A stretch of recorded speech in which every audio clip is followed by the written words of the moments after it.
Hi and welcome to the panda session. मैं हूँ Fahd Hussain और उम्मीद करता हूँ बहुत अच्छे मिजाज में होंगे। प्रीवियस सेशंस पे पांडास के सेशन पे हमने देखा कि डेटा क्लीनिंग और उसकी प्रिपरेशंस में किस किस तरह की के मेथड्स और फंक्शनैलिटीज़ इस्तेमाल होती हैं। इस सेशन के अंदर हमें प्रोफेशनल डेटा क्लीनिंग के प्रॉब्लम को सॉल्व करेंगे, यानी एक स्पेसिफिक डेटा सेट को इंपोर्ट करेंगे कोलैब पर, या इधर अगर आप ऑफलाइन एनाकोंडा आईडी पर इस्तेमाल कर रहे हैं तो आप इस एग्जांपल को वहाँ पर भी इम्प्लीमेंट कर सकते हैं। तो हम उसे ना सिर्फ मिसिंग वैल्यू के लिए हैंडल करेंगे बल्कि उसकी हम one hot label in coding करेंगे। उसके बाद फिर हम उसकी स्प्लिटिंग करके स्टैंडर्डाइज भी करेंगे। लिहाजा वीडियो को फर्दर स्टार्ट करने से पहले मैं बताता चलूँ कि इससे रिलेटेड प्रीवियसली जितनी वीडियो हैं वो मेरे यूट्यूब चैनल पर मौजूद है। फाद हुसैन CS से सर्च करके मेरे यूट्यूब चैनल पर आओगे और इसके प्लेलिस्ट पर जाओगे। वो तमाम वीडियोज़ जो कि डिफरेंट डिसिप्लिन्स की यहाँ मौजूद हैं विद ईज़ आप इन्हें वॉच कर सकेंगे। इसके अलावा जो भी कंटेंट रिलेटेड मटेरियल है which mean presentation, slide, code या वट एवर जो चीज़ें भी अपने वीडियो सेशन पर डिस्कस कर रहा होता हूँ वो तमाम मेरे ब्लॉग पर मौजूद है। आप गूगल पे भी फाद हुसैन CS लिख कर मुझे सर्च करके मेरे blog Fahd Hussain CS blogspot.com पर आएंगे, वो तमाम चीज़ें फ्रीली डाउनलोड कर सकते हैं। लिहाजा अगर आप यूट्यूब चैनल पर नए हो, चैनल को सब्सक्राइब नहीं किया तो चैनल को ज़रूर सब्सक्राइब करें ताकि अपकमिंग वीडियोज़ के हवाले से आपको बर वक्त जानकारी मिले और इसी तरह के लेटेस्ट और नई टेक्नोलॉजी से रिलेटेड चीज़ें बर वक्त आसानी के साथ आप सीख सकें। और साथ ही साथ आप मेरे ब्लॉग पर भी मुझे फॉलो कर सकते हैं ताकि जब भी वहाँ पर कोई कोड या इससे रिलेटेड चीज़ें अपलोड होती हैं उसके हवाले से आपको बर वक्त पता चल सके। तो जिस कोल ऐप पर मैं मौजूद हूँ इससे हमने प्रीवियस सेशंस पर हैंडल किया था, जिसमें हमने सिंपल डेटा के ज़रिए से नॉट अ नंबर को ड्रॉप करना, उसको हैंडल करना, उसको फिल करना, ये और इसके बाद फिर हमने ट्रांसफॉर्मेशन देखी कि डुप्लीकेशंस को किस किस तरह से रिमूव किया जा सकता है। तो इसके बाद हमें एक सेपरेट कोलैब की एक मैं फ़ाइल बनाता हूँ, लिहाजा मैंने अपने URL को कॉपी किया और अगले टैब पर मैंने इसे ओपन कर लिया। ओपन करने के बाद हम यहाँ से एक न्यू नोटबुक क्रिएट कर लेते हैं और अब मैं इसका नाम रख लेता हूँ इस कोलैब की फ़ाइल का मिसिंग वैल्यू या डेटा प्री प्रोसेसिंग स्टेप। तो हियर इट इज़ अनटाइटल्ड 2, मैंने इसको क्लिक किया और यहाँ लिख दिया प्री प्रोसेसिंग, दैट्स इट। और उसके बाद हम अपने इस कोड सेशन पर आ जाते हैं। तो सबसे पहले तो जो इम्पॉर्टेंट चीज़ हैं जिसे हम इंपोर्ट करते हैं यानी numpy एंड pandas, उसे हम करेंगे। तो मैंने लिखा import numpy as np and import pandas as PD, that's it, execute the code. और जिस डेटा सेट को हम यहाँ पर यूज़ कर रहे हैं सबसे पहले मैं उसे ओपन करके CSV फाइल को ओपन करके दिखाता हूँ और उसके बाद हम यहाँ पर इंपोर्ट करेंगे और वो तमाम मैनिपुलेशंस के स्टेप जो हमने प्रीवियस सेशंस पे किया था उन्हीं चीज़ों को हम साइकिड लर्न के ज़रिए से यहाँ पर हैंडल करके देखेंगे। और ये वो स्टेप है या वो स्ट्रैटेजी है जो प्रोफेशनली आप फील्ड पर जब काम करोगे तो उसे यूज़ करोगे, क्योंकि जो मशीन लर्निंग का सेशन था हमारा उसके अंदर हम इन साइकिड लर्न की लाइब्रेरी को ऑलरेडी डिस्कस कर चुके हैं। ओके, तो ये हमारा डेटा सेट है। इस डेटा सेट के अंदर आप देखो तो हमारे पास 4 एट्रीब्यूट्स हैं। डेवलपर्स के कुछ लोकेशंस हैं, उनकी एज है, उनकी सैलरी है और उनका मैरिट स्टेटस है, आइदर दे आर या ही इज़ और शी इज़ सिंगल और मैरिड।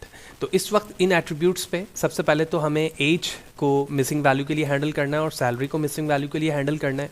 फिर उसके बाद हम देखेंगे कि जो डेवलपर बिलोंग्स करते हैं डिफरेंट सिटीज़ से, इसके ज़रिए से हम इसे नंबर्स में किस तरह से कन्वर्ट कर सकते हैं, जिसको हम डमी वेरिएबल्स कहते हैं। तो डमी वेरिएबल्स कन्वर्जन देखेंगे और साथ ही साथ डमी वेरिएबल्स के बाद हम मैरिड जो हमारे पास एट्रीब्यूट है इसको हम 0-1 पे लाना चाहते हैं ताकि कंप्यूटेशनल जो चेंजिंग है वो हैंडल की जा सके। और एट लास्ट हम अपने पूरे डेटा सेट को उसके important feature age and salary को स्टैंडर्डाइज्ड करेंगे, यानी -1 से +1 के दरमियान लेकर आएंगे ताकि इन फ्यूचर जब भी आप कोई मॉडलिंग अप्लाई करें तो वो बड़े बेहतर तरीके से काम कर सके। लिहाजा डेटा सेट को इंपोर्ट करने के लिए जो प्रीवियस सेशंस पर हमने कोलैब के एक चंक ऑफ कोड को यूज़ किया हुआ जिसके ज़रिए से हम डेटा को अपलोड करते हैं वो मैंने यहाँ से कॉपी करके यहाँ पेस्ट किया और उसके बाद शिफ्ट एंटर टू एग्जीक्यूट करके उस फाइल को चूज़ करेंगे हम। तो मैंने चूज़ फाइल पे क्लिक किया और उसके बाद डेटा सेट को मैंने यहाँ पर इंपोर्ट कर लिया। It's now 100%। अब हमें क्या करना है, पैंडास के ज़रिए से सबसे पहले तो हम उसके हेड को कॉल करते हैं। तो लिहाजा मैंने एक वेरिएबल बनाया है डेटा इक्वल टू pd.read_csv और उसके बाद हम यहाँ पर अपनी फ़ाइल का नाम रखेंगे जो कि है डेटा set.csv, दैट्स इट। और उसके बाद आप इसे शो करवा दो तो मैंने लिखा data.head and then shift enter to execute. And here it is your data is now, और NaN ये रिप्रेजेंट कर रहा है कि नॉट अ नंबर, ये मिसिंग वैल्यू है यहाँ पर। अब इस मिसिंग वैल्यू को हैंडल करने का एक तरीका हम प्रीवियस सेशंस पे देख चुके हैं, जहाँ पर मैंने बताया था कि आप नॉट अ नंबर को किस तरह से हैंडल करते हो, रिमूव करते हो, फिल करते हो। लेकिन इस वक्त हम scikit-learn को यहाँ पर इस्तेमाल करेंगे। scikit-learn क्या है, उसकी प्रोफेशनल वेबसाइट को मैंने ओपन कर रखा है। ये एक सिंपल और एफिशिएंट टूल है जो कि नॉर्मली प्रेडिक्टिव डेटा एनालिसिस के लिए इस्तेमाल होता है। हम मशीन लर्निंग के अंदर इससे तफसीलन पढ़ चुके हैं, जो मेरे प्लेलिस्ट में मौजूद है, और यहाँ पर आने के बाद ये 56 वीडियो है मशीन लर्निंग की जिसके अंदर हमने scikit-learn को इस्तेमाल किया हुआ है।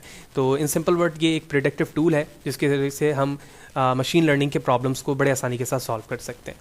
तो लिहाजा मैं यहाँ पर scikit-learn को ही यूज़ कर रहा हूँ। तो इसको यूज़ करने के लिए मैं फ्रॉम sklearn से इम्पोर्ट करूँगा। तो मैंने लिखा फ्रॉम sklearn impute, ठीक है, और impute से हम इम्पोर्ट करेंगे इसकी क्लास सिंपल impute को। तो मैंने लिखा सिंपल imputer, और उसके बाद मैं इस सिंपल imputer का एक इंस्टेंस क्रिएट कर रहा हूँ। तो इंस्टेंस क्रिएट करने के लिए मैंने इससे कॉल किया यहाँ पर। अब इसके डिफरेंट पैरामीटर्स हो सकते हैं। तो सबसे पहले जो पैरामीटर है वो मिसिंग वैल्यू है, क्योंकि हमें मिसिंग वैल्यू के लिए हैंडल करना है।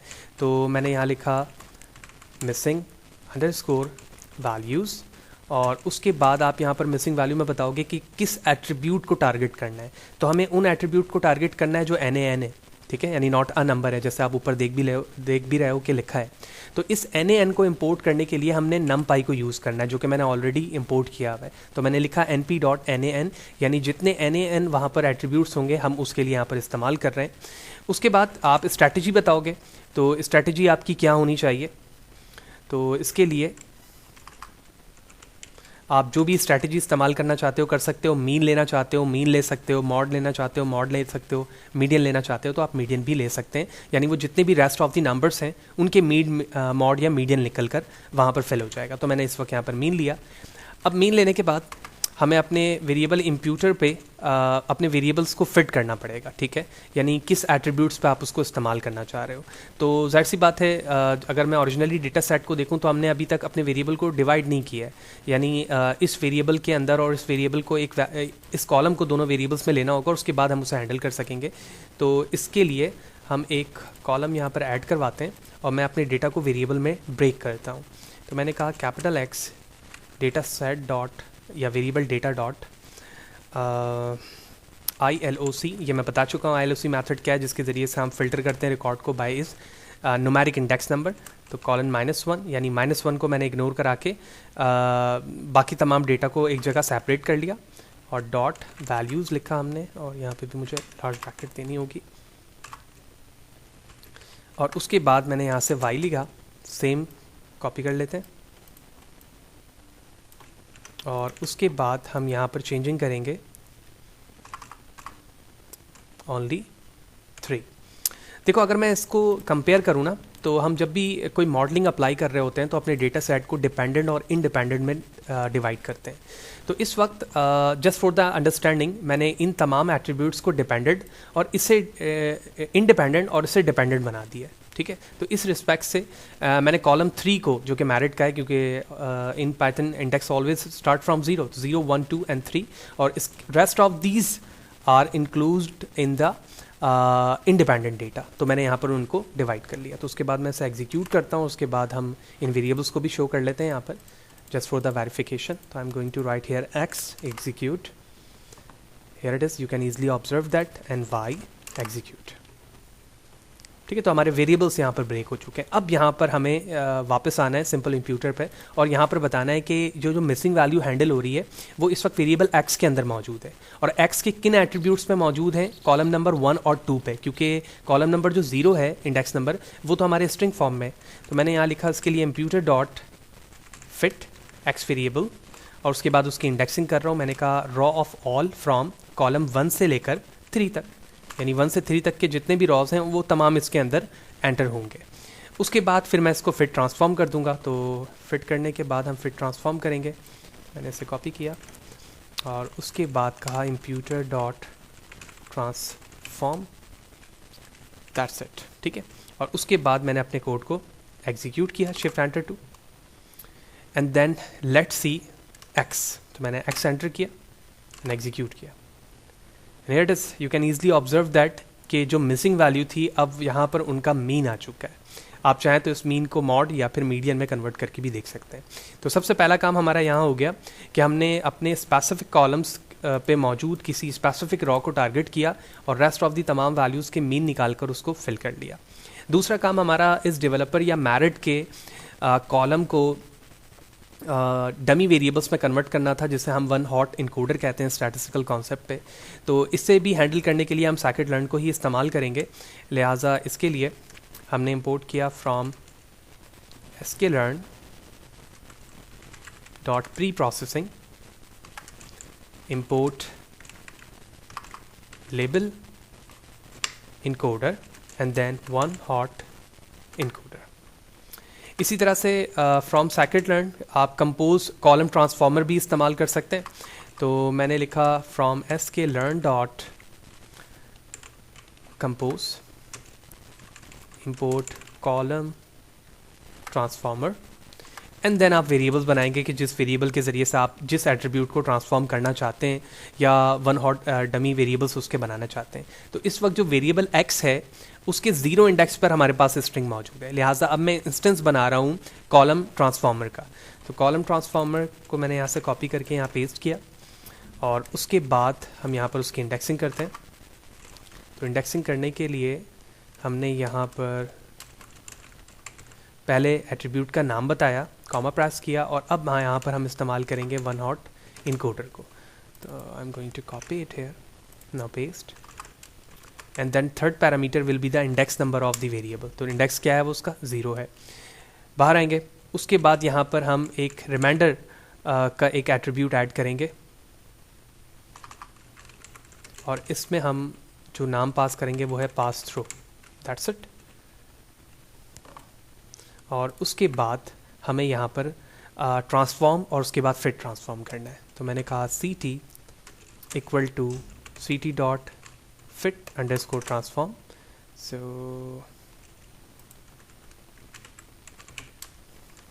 Now fit transform of x, क्योंकि मैं यहाँ पर x के इंडेक्स नंबर 0 को वन हॉट इनकोडर के ज़रिए से क्या करना चाह रहा हूँ, कंपोज करना चाह रहा हूँ।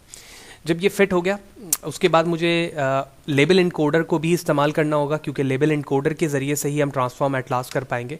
तो मैंने एक वेरिएबल बनाया लेबल इनकोडर और उसको इंस्टेंस बना रहा हूँ अपने लेबल इनकोडर का। तो मैंने यहाँ पर उस क्लास को कॉल की, इंस्टेंस रेडी हो गया। उसके बाद हम इंडेक्स नंबर को कॉल करेंगे। तो मैंने कहा all raw of the 0 column, ठीक है, जो पहला एट्रीब्यूट्स हमारे पास एक्चुअल वेरिएबल में देखो आप, ठीक है ना, डेवलपर। तो उसको मैंने यहाँ पर कॉल किया। कॉल करने के बाद जो हमारा लेबल इनकोडर का इंस्टेंस है उसे मैंने लिया। अब मैं यहाँ पर फिट ट्रांसफॉर्म करवाऊँगा उस इंडेक्स का जिस इंडेक्स के लिए मैं इसको इस्तेमाल कर रहा हूँ। तो कॉलन कॉमा 0, दैट्स इट। तो इस तरह से जो पहला हमारा कॉलम था डेवलपर का उसे मैं यहाँ पर डमी वेरिएबल्स में ट्रांसफॉर्म करके डिस्प्ले करवाना चाह रहा हूँ, ताकि इन फ्यूचर प्री प्रोसेसिंग के स्टेप्स पे या प्री प्रोसेसिंग के इस स्टेप्स के बाद मैं उसको प्रोफेशनली किसी जगह पर मॉडलिंग के लिए अप्लाई कर सकूँ। लिहाजा मैंने कोड को एग्जीक्यूट किया।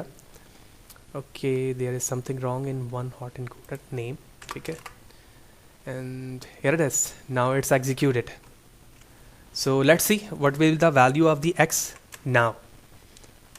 Enter and here it is, the first column 0 1 0 2 1 2, ठीक है। what does it represent? It represent the Karachi here is now indexes into 0। तो जहाँ जहाँ पर कराची मौजूद है वो इसे 0 से रिप्रेजेंट कर रहा है। उसके बाद इन 1 जो है वो लाहौर को रिप्रेजेंट कर रहा है, तो जहाँ जहाँ लाहौर मौजूद होगा वहाँ पर 1 आ जाएगा।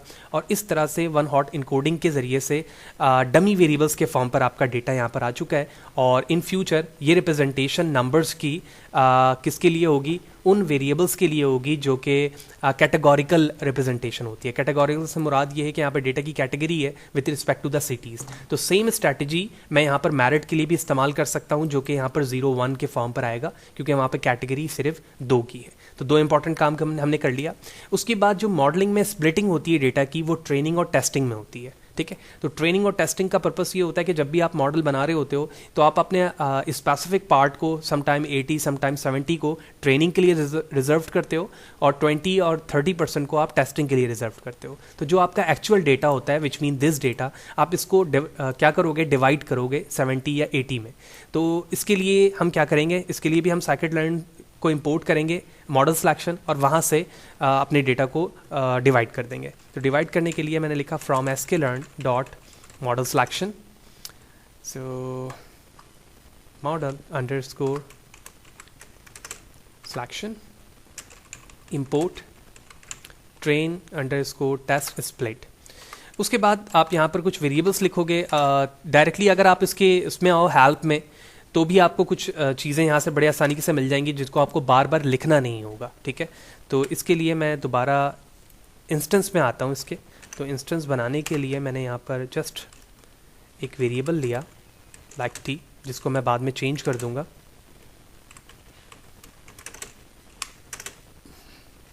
तो इंस्टेंस के वेरिएबल लेने के बाद अब इसका कोई काम नहीं है, वो मैंने जस्ट फॉर द अंडरस्टैंडिंग यहाँ पे लिखा था, वो मैंने हटा दिया। अब मैं अपने वेरिएबल को 4 हिस्सों में डिवाइड करूँगा, यानी X train, Y train, X test, Y test. लिहाजा मैंने डायरेक्टली यहाँ पर X train, Y train, X test और वाई टेस्ट लिखा, क्योंकि मैं अपने originally complete X and Y variables को जो हमने बिल्कुल स्टार्टिंग पे स्प्लिटिंग की थी यहाँ पर, इनको मुझे 2 पार्ट्स में डिवाइड करना है। तो लिहाजा ये 4 वैल्यूज़ उनकी बन रही हैं। अब यहाँ पर मैं ट्रेन स्प्लिट को कॉल करूँगा, जिसका इंस्टेंस मुझे इसके ज़रिए से क्रिएट करना था। तो मैंने ट्रेन एंड टेस्ट स्प्लिट को कॉल किया। सबसे पहले हमारा जो इंडिपेंडेंट डेटा था एक्स, मैंने वो लिखा, फिर डिपेंडेंट था वाई। उसके बाद आप यहाँ पर कैटेगरी बताओगे कि आपको स्प्लिटिंग टेस्ट की कितनी करनी है। तो मैंने कहा कि जो हमारा टेस्ट साइज़ होगा ना, तो इसके लिए मैंने लिखा test size equal to 0.2 which mean 20%। और उसके बाद रैंडम स्टेट। तो रैंडम स्टेट का मतलब ये होता है कि जो स्प्लिटिंग होगी डेटा की वो किन स्टेट से होगी, तो रैंडमली होगी, कहीं से भी वैल्यूज़ उठकर आपके 80 और 20% में डिवाइड हो जाएंगे। तो इसके लिए मैं रैंडम स्टेट 0 लिखता हूँ, ठीक है। सम प्रोफेशनल 40 भी यूज़ करते हैं, तो आप चाहें तो 40 भी रैंडम स्टेट यूज़ कर सकते हैं। तो it's now completed according to the code. और जब मैं इसे एग्जीक्यूट करूँगा तो हमारा डेटा जो है 2 पार्ट्स में डिवाइड होगा और 2 के ज़रिए से वो 4 हिस्सों में ब्रेक हो जाएगा। तो I am going to execute by using shift enter to execute, and then I am using this variable to see. तो मैंने इन वेरिएबल्स को यहाँ पर यूज़ किया और आप देखेंगे कि वो तमाम डेटा यहाँ पर अब डिवाइड हो चुका होगा 80 एंड 20% में। तो सिमिलरली मैंने टेस्ट को यूज़ किया, फिर इसी तरह से मैं वाई ट्रेन को यूज़ करूँगा, ठीक है, जो कि रिजल्ट की रिप्रेजेंटेशन होगी। और आप देख रहे हैं कि कैटेगोरिकल डेटा इस वक्त स्प्लिटिंग पे यहाँ पर मौजूद है, जिसको हमने वन हॉट इनकोडर के ज़रिए से हैंडल किया था। तो चारों वेरिएबल्स यहाँ पर हमारे हैंडल हो चुके हैं। और अब हमारा लास्ट पार्ट रहता है प्री प्रोसेसिंग का। और प्री प्रोसेसिंग के अंदर हम अपने डेटा को क्या करते हैं, लास्ट पार्ट में स्टैंडर्डाइज करते हैं, यानी स्टैंडर्ड फॉर्म पर उसे लेकर आते हैं, ताकि जब उसमें किसी मॉडलिंग को अप्लाई किया जाए मशीन लर्निंग के, तो वो काफ़ी आसानी के साथ अच्छा और बेहतर रिजल्ट दे सके। लिहाजा इसके लिए मैंने यूज़ किया from sklearn dot pre processing.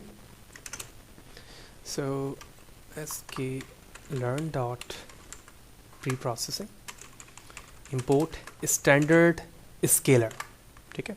उसके बाद मैंने SC which mean standard scaler के ज़रिए से इसका इंस्टेंस क्रिएट किया, ठीक है। There is no use to use any parameter on it. और उसके बाद हम अपने डेटा के नाम के ज़रिए से उसको स्टैंडर्ड कर लेंगे। तो मैंने कहा कि जो हमारे पास एक्स टेस्ट और एक्स ट्रेन है ना, उन दोनों को मैं सिर्फ और सिर्फ क्या करना चाह रहा हूँ, स्टैंडर्डाइज करना चाह रहा हूँ। तो आप जिन जिन को यूज़ करना चाहते हैं उनके लिए आप इंस्टेंस बना के बिल्कुल इसी तरह से स्टैंडर्डाइज करोगे जैसे मैं यहाँ पे कर रहा हूँ। तो मैंने लिखा SC डॉट फिट ट्रांसफॉर्म। तो मैंने लिखा फिट अंडरस्कोर ट्रांसफॉर्म और जिस वेरिएबल को आपने करना है उसका नाम, दैट्स इट। उसके बाद मैंने इसी लाइन को कॉपी किया, पेस्ट किया, जहाँ पर एक्स टेस्ट लिखा हुआ है उसकी जगह मैंने यहाँ पर ट्रेन यूज़ किया और यहाँ पर भी हम ट्रेन यूज़ कर लेंगे, दैट्स इट। तो इन दोनों को मैंने यूज़ किया और उसके बाद एग्जीक्यूट किया।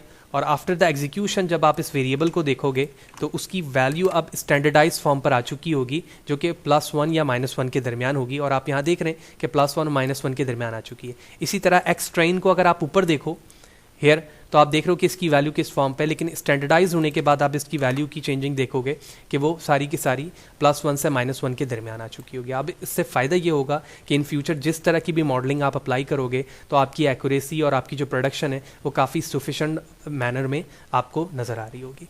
तो इस तरह से इस सेशन पे हमने देखा कि पांडास और साइकिट लर्न के ज़रिए से हम एक प्रोफेशनली किसी डेटा सेट को किस तरह से प्री प्रोसेसिंग के स्टेप्स पर लेकर जाते हैं, एक्चुअल डेटा की स्प्लिटिंग किस तरह से करते हैं। फिर उसके बाद हमने देखा कि मिसिंग वैल्यू को उन 3 स्ट्रैटेजी के ज़रिए से कैसे हैंडल किया जा सकता है, जिस तरह से हमने प्रीवियस सेशंस के अंदर देखा था कि पैंडास के ज़रिए से कर रहे थे हम वो मिसिंग वैल्यू को, तो ये साइकिट लर्न के ज़रिए से भी मुमकिन है और कैसे वो देखा। उसके बाद देखा कि हम अपने डमी वेरिएबल्स को किस तरह से हैंडल करते हैं, आइदर वो यस और नो के फॉर्म पे हो या कंप्लीट कैटेगोरिकल स्ट्रिंग में हो। तो उसके लिए हमने कॉलम ट्रांसफॉर्मर, लेबल इनकोडिंग और वन हॉट इनकोडिंग का इस्तेमाल किया। और उसके बाद हमने अपने डेटा को 2 हिस्सों में स्प्लिट किया, यानी ट्रेनिंग एंड टेस्टिंग, और एट लास्ट हमने स्टैंडर्डाइज करके अपने डेटा को रेडी कर लिया कि वो किसी भी मॉडल पर अप्लाई होने के लिए इस वक्त रेडी है। तो होपफुली ये तमाम बातें आपको क्लियर होंगी जो इस सेशन पे हमने डिस्कस किया। वीडियो अच्छी लगी हो तो लाइक करें, ज़्यादा से ज़्यादा लोगों को शेयर करें, और अगर मेरे चैनल को सब्सक्राइब नहीं किया है तो चैनल को ज़रूर सब्सक्राइब करें ताकि इसी तरह की चीज़ें बर वक्त और आप आसानी के साथ सीख सकें। Thank you.